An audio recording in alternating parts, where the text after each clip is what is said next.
Ce matin, je voudrais vous parler d'un sujet très important pour vous qui êtes mariés et ceux qui envisagent se marier. Il y a sept choses fondamentales qui déterminent le mauvais caractère d'une épouse. Le titre de ce jour s'intitule « 7 choses qui déterminent une mauvaise épouse ». Si tu as une bonne épouse, si ta femme est agréable, tu vivras une vie meilleure et je serai très content pour toi. Par contre, si elle est désagréable, si elle est méchante, je te conseille de commencer à prier si tu n'en as pas encore fait, sérieusement, parce que seul l'Éternel peut la délivrer. D'accord? Numéro 1. La mauvaise épouse va t'abandonner, va t'amener à abandonner tes parents, tous ceux que tu aimes, pour que tu puisses te rapprocher de la sienne, pour que tu puisses confortablement t'occuper de la sienne. Et ces genres d'épouses-là sont très dangereuses. Rappelle-toi du livre de Deutéronome chapitre 5 verset 16 qui dit « Tu honoreras ton père et ta mère ». On ne dit pas « honore tes parents seulement lorsque tu es célibataire ». On ne dit pas « honore tes parents seulement lorsqu'ils se sont occupés de toi ». Non. On dit « honore ton père et ta mère », période. Qu'ils soient bons ou mauvais, il faut les honorer. Que tu sois célibataire ou marié, il faut les honorer. Ce n'est pas parce que tu es marié que tu dois oublier ta famille biologique. Ça ne se fait pas. Père considère cela comme une injustice. C'est pour cela que parfois nous avons des difficultés et nous ne savons pas d'où ces problèmes-là viennent. Tu peux voir une épouse, la beauté extérieure est éphémère. Tu peux voir une femme qui t'attire physiquement, où elle a une bonne situation sociale, elle a un bon niveau intellectuel. En tout cas, elle a quelque chose d'intéressant, de très attirant qui te rapproche d'elle. Mais lorsque tu te limites à cela, tu fais fausse route, mon frère, parce que le caractère est primordial. Le caractère est fondamental dans la construction d'une vie meilleure, dans la construction d'une vie à deux. La femme peut être belle, la femme peut être intellectuelle, elle peut être financièrement assise, mais si elle a un mauvais caractère, je t'assure que tu ne vas pas la supporter. Donc il est mieux, avant de te mettre en couple, avant de te marier, de voir ce caractère-là. Et c'est avec l'aide du Seigneur, avec l'aide du Saint-Esprit qui va te guider, avec ton esprit de discernement, avec la sagesse que Père m'a mis en toi, tu vas pouvoir déceler tous ces éléments-là et savoir le genre de femme que tu as à faire. Ce message est autant pour les célibataires que pour les mariés. Vous tous qui envisagez vous marier, vous feriez mieux de considérer cet enseignement car il est très important. Vous avez vu.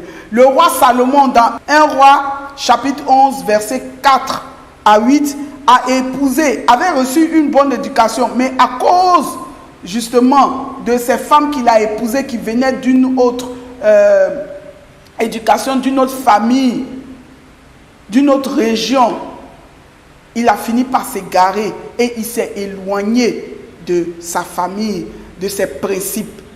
Et c'est ce que l'épouse mauvaise fait. Elle s'assure que tu t'éloignes de tes parents pour pouvoir te posséder.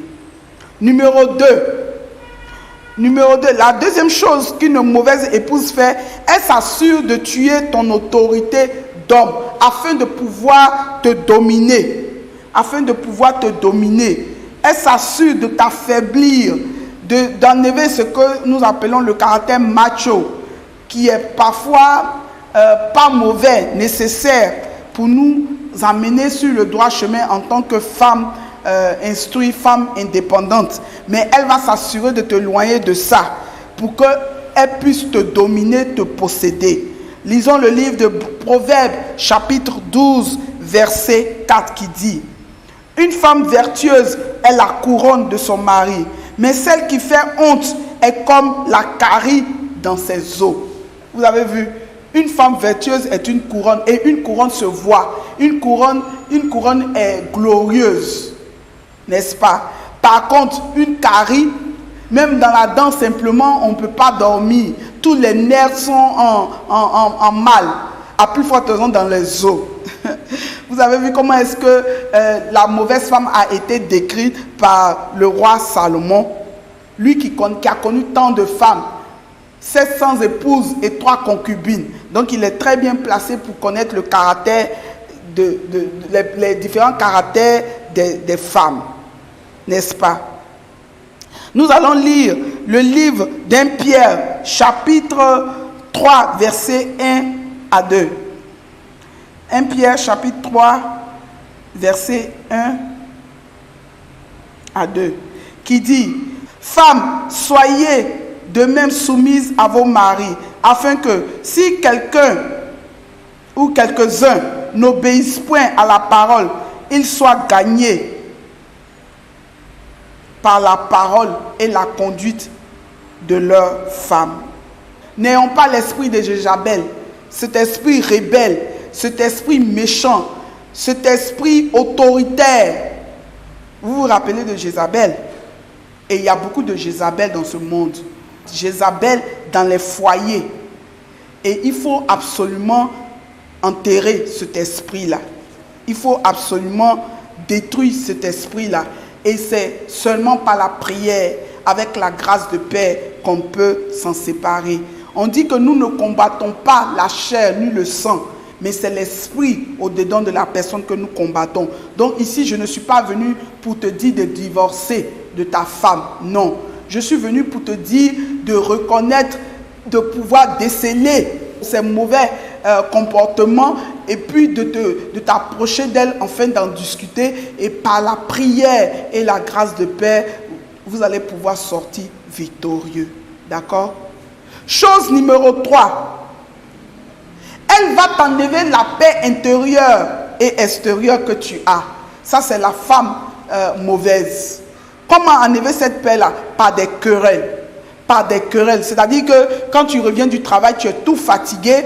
Madame va t'accueillir avec des histoires. Elle s'en fout de la présence d'autrui. Elle s'en fout de l'endroit, du timing. Pour elle, elle a envie de satisfaire sa colère. Elle se jette sur toi avec des paroles méchantes et violentes. Elle enseigne que lorsque tes camarades sont heureux, après une longue journée de travail, de rentrer chez eux, toi tu te demandes où tu vas finir ta soirée. Parce que tu ne supportes pas retourner à la maison. Tu t'imagines ce qui va se passer. Et tu essaies de rester dehors jusqu'à ce que ta femme s'endorme. Pour que tu puisses rentrer parce qu'il y a une lionne dans ta maison. Jusqu'à quand vas-tu continuer cela, mon frère? Jusqu'à quand vas-tu permettre cela sans réagir? Lisons le livre de Proverbes chapitre 14 verset 1. Proverbes chapitre 14 verset 1 qui dit: La femme sage bâtit sa maison et la femme insensée la renverse de ses propres mains. Vous avez vu? Autrement dit, la femme insensée, la femme méchante va tout faire pour installer les histoires, les querelles. Va tout faire pour t'éloigner de cette harmonie intérieure que tu as. Va s'aimer la confusion. Tu vas te demander, mais qu'est-ce que je suis en train de faire? Suis-je le bon mari? Suis-je un bon père? Qu'est-ce que j'ai raté? Est-ce que tu te poses plein de questions? Parce que ta femme ne cessera jamais de te persécuter. Ta femme ne n'arrêtera jamais de t'enlever de ton sommeil. Tu comprends? Tu peux lire le livre de 2 Chroniques, chapitre 24, verset 7 également. Je voudrais qu'ensemble, nous regardons le livre de Proverbes encore, chapitre 17, verset 1 qui dit: Vaut mieux un morceau de pain sec avec la paix qu'une maison pleine de viande avec des querelles. Vous avez vu? Tellement c'est insupportable parfois le comportement de certaines femmes. Même moi-même qui suis femme, là, quand je regarde ça, j'ai honte d'être femme. Je suis gênée. Et je suis sûr que nous sommes nombreuses comme ça qui déplorent ces comportements-là de certaines sœurs, qui n'ont pas de pudeur, elles n'ont pas de honte, elles s'en foutent, elles s'exposent partout, dans les endroits publics. Vous avez vu, pour exprimer leur colère. Ce genre de femme-là est à éviter. Mon frère, réveille-toi. Ne laisse pas ta femme couper ton sommeil. Ne laisse pas ta femme prendre ta paix, ta joie. Prends les rênes de ta vie. Décide, car tu es le maître de famille. Tu es le maître de famille. Père a dit dans Genèse chapitre 2, verset 24, que ainsi l'homme quittera son père et sa mère et s'attachera à son épouse, à sa femme, et ensemble ils deviendront quoi? Une seule chair. Si vous êtes une seule chair, ça veut dire qu'il ne doit pas avoir d'histoire entre vous. Si vous êtes une seule chair, ça veut dire que l'un ne doit pas persécuter l'autre. Si vous êtes une seule chair, ça veut dire que vous devez vous entendre, n'est-ce pas? Parce que je ne pense pas que tu t'es marié pour qu'une femme vienne te dominer par amour. On n'a pas dit l'amour est l'ignorance. On n'a pas dit que par amour, parce que l'amour accepte et supporte tout, il faut justement détruire ta vie. Parce qu'elle est en train de détruire ta vie. Elle est en train de t'éloigner de tes principes. Et par conséquent, tu dois agir et te ressaisir. Pas dans la violence, mais dans le dialogue. Dans le dialogue et la prière. D'accord? Chose numéro 7, numéro 4, qui est déplorable en une mauvaise épouse, c'est qu'elle va t'éloigner de tes amis, de tes bons amis, en créant la confusion. Je sais qu'il y a des amis qui ne sont pas bien. Je sais qu'il y a des amis qui amènent certains hommes de bonne volonté, de bonne éducation à s'égarer. Mais par contre, il y en a qui aident. Ton ami que tu connaissais jadis, avec qui vous avez grandi, vous avez connu beaucoup de choses, qui est devenu aujourd'hui ton frère. Dès que tu te maries, cette dernière a dit, je ne veux plus le voir. Or, il n'a pas de problème. Au contraire, ce dernier-là t'a encouragé à l'épouser. Il était là. Lorsqu'elle cherchait à t'épouser, elle était amie avec celui-ci. Mais une fois qu'elle s'est mariée, qu'elle t'a eu, parce qu'elle sait que ce dernier tu écoutes les conseils de ce dernier, elle fera tout pour te noyer parce qu'elle a un dessein macabre. Elle a un plan diabolique. N'est-ce pas? C'est pour cela d'ailleurs que moi j'ai arrêté de ne plus mettre les gens en relation. Parce que j'ai remarqué que toutefois où j'ai essayé de faire ça, ça m'a porté préjudice. À la fin, ces femmes-là m'éloignent des personnes que j'aime, des personnes pour lesquelles je me suis saigné pour pouvoir les mettre ensemble. Parce que j'ai pensé qu'une telle ou une telle était bien pour celui-là, pour cet ami, pour ce frère, pour cet enfant. Et j'essaie de vous mettre ensemble selon la parole. Et lorsque elle réussit à avoir cet homme-là que j'ai introduit, que j'ai aidé à conquérir, je deviens leur ennemi. C'est pour cela que j'ai décidé de ne plus faire ce rapprochement matrimonial. Vous comprenez? Donc ces femmes-là ont tendance à faire ces choses-là. Femme, il faut que tu te ressaisisses et que tu arrêtes de faire ces genres de comportements. Les parents qui t'ont soutenu avant le mariage sont les mêmes que tu es en train d'ignorer aujourd'hui. L'ami qui était là, lorsque cet homme-là ne voulait pas de toi, qui lui a donné des conseils pour l'amener à te prendre, pour l'amener à voir ton bon côté. Ne cherche pas à éloigner cet ami-là. Ne cherche pas à ternir l'image de cet ami-là vis-à-vis de ton époux. Souviens-toi de ce qu'il a fait pour toi. Souviens-toi de ce que la mère ou le père de cet homme que tu as épousé a fait pour toi au moment où tu cherchais cet homme-là. Ressaisis-toi. Proverbe chapitre 20, verset 9. Nous avons également Proverbe chapitre 21, verset 9. La même chose. Donc purifie ton cœur et éloigne-toi de ce péché-là. Et chapitre 21 du même livre dit, verset 9 dit, Mieux vaut habiter à l'angle d'un toit que de partager la demeure d'une femme querelleuse. Je ne pense pas que tu puisses accepter d'avoir ce titre-là.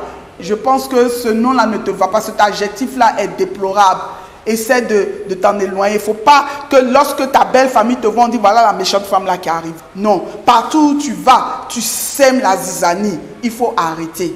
Parce que ce n'est pas en train de t'aider. Un matin, tu perdras cet homme-là. Peut-être que tu n'as pas reçu cette éducation-là d'être une bonne épouse. Maintenant, le Père te donne la possibilité, au travers de ma bouche, de t'informer et de te former afin que tu puisses revenir à la raison. Chose numéro 6 que font les mauvaises épouses. La mauvaise épouse fait des choses dans le secret.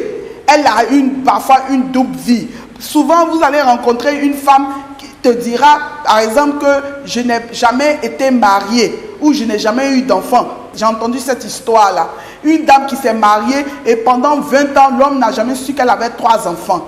Pourquoi fais-tu cela? Quel intérêt as-tu à ignorer tes enfants parce que tu veux entrer dans un nouveau foyer, parce que tu veux épouser cet homme-là? S'il ne peut pas t'accepter avec tes enfants, ça veut dire qu'il n'est pas fait pour toi. Parce que tu ne peux pas te défaire de ta progéniture pour faire plaisir à un homme. Tu ne peux pas te défaire de ta prospérité pour pouvoir jouir de la vie. C'est pas juste. Ces enfants n'ont pas demandé à venir, ma soeur. Donc arrête de les cacher. Arrête de cacher cette double vie que tu as. Chacun commet des erreurs. Nous tous, nous avons des passés obscurs. Mais lorsque tu t'engages dans une relation et que tu acceptes de te marier, tu as tout intérêt à tout révéler. Il est mieux que cela sorte de ta bouche qu'il apprend ailleurs. Parce que si quelqu'un d'autre lui dit, tu risques de perdre cet homme-là. Parfois, les femmes font des investissements et elles disent, il ne faut pas que mon mari le sache. Entends, c'est toi, monsieur, qui paye la nourriture dans la maison, tu payes les factures, tu t'occupes de la scolarité des enfants parce que madame te déclare un salaire misérable. Et tu te dis que non, elle a besoin d'aide. Mais entre-temps, elle est en train de construire un immeuble dans ton dos. Et vous avez fait des biens communs. Femme, arrête de te croire plus intelligente. Car Dieu, ton Père, ton Créateur, te voit dans le secret. Il te voit dans le secret. Ne rends pas ta prière inutile. Parce que lorsque tu lèves la voix vers le Seigneur et que tu lui parles, il t'écoute. Si tu as une épouse vertueuse, si tu as une épouse soumise, mais si tu te comportes comme ce que je viens de citer tout à l'heure, tes prières ne seront pas exaucées et tu rendras ta famille malheureuse. Tu rendras cet époux que tu as promis aimer pour la vie malheureux. Même tes enfants vont en pâtir. Est-ce cela tes désirs? Je ne crois pas. Alors ressaisis-toi. Lorsque Adam, quand on lui a présenté Ève, il a dit au Genèse chapitre 2, verset 23, la Bible dit, et l'homme dit, voici cette fois celle qui est l'os de mes os et la chair de ma chair, on l'appellera femme. Pourquoi? Parce qu'elle est sortie de l'homme. Donc si tu es sorti de l'homme, tu dois bien te comporter. C'est à moitié. Ce n'est pas tous les hommes à qui on doit être soumise, mais on doit respecter toute chair. On doit respecter tout être. C'est pour cela que je dis non à ces hommes de Dieu qui disent que les femmes n'ont pas le droit de prêcher parce qu'elles ne peuvent pas donner des directives aux hommes. Non. Ce n'est pas tous les hommes qui est la tête de toutes les femmes. C'est un seul homme qui est la tête de la femme. Celui-là même qu'elle a épousé. La chair de ma chair, quand il a dit la chair de ma chair, il se référait à une seule femme. Donc, si je suis la côte de mon époux seulement, je ne suis pas la côte de tous les hommes. Ce qui veut dire que cette soumission-là se limite à mon mari parce que c'est mon mari qui est le roi.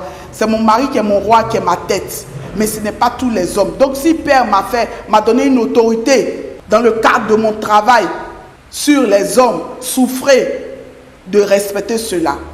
Numéro 7 et la dernière raison, c'est que elle va t'appauvrir. La mauvaise épouse, la méchante épouse va t'appauvrir lentement. Alors là, très lentement.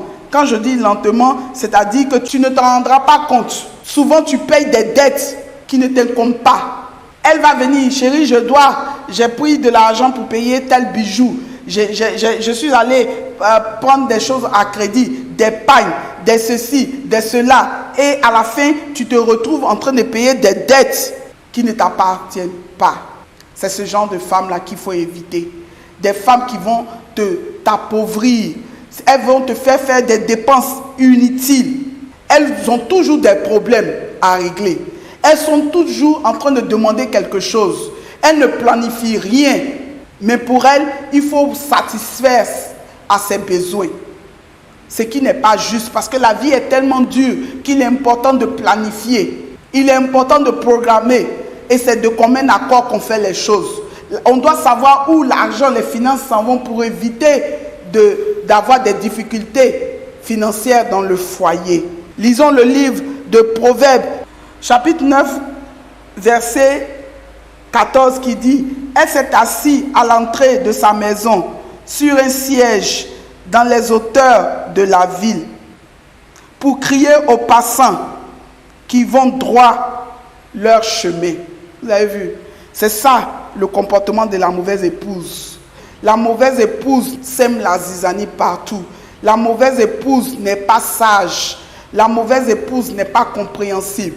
La mauvaise épouse n'est pas discrète. La mauvaise épouse n'est pas tolérante. La mauvaise épouse n'est pas soumise. Alors que vas-tu faire? Vous vous rappelez de l'histoire de Job où il a vécu des difficultés et sa femme a dit, la Bible a parlé de ça dans Job chapitre 2 verset 9, maudit Dieu et meurs. Que cela ne soit pas ta portion. Si tu vis de telles situations, je t'en prie, ressaisis-toi et implore le Seigneur pour qu'il t'aide. Parce que le mariage est une institution de Dieu pour que nous vivions heureux, pour que nous soyons dans la joie, pour qu'ensemble nous puissions l'adorer. Ce n'est pas pour faire des querelles, ce n'est pas pour nous enlever l'appétit, ce n'est pas pour nous faire souffrir. Je vous en conjure, ne laissez pas Satan détruire cette institution. Que Dieu vous bénisse. Répétez après moi, je suis une pierre précieuse de Yahweh, unique et extraordinairement conçue pour sa gloire, afin de vivre heureux dans ce monde méchant. Que Dieu vous bénisse.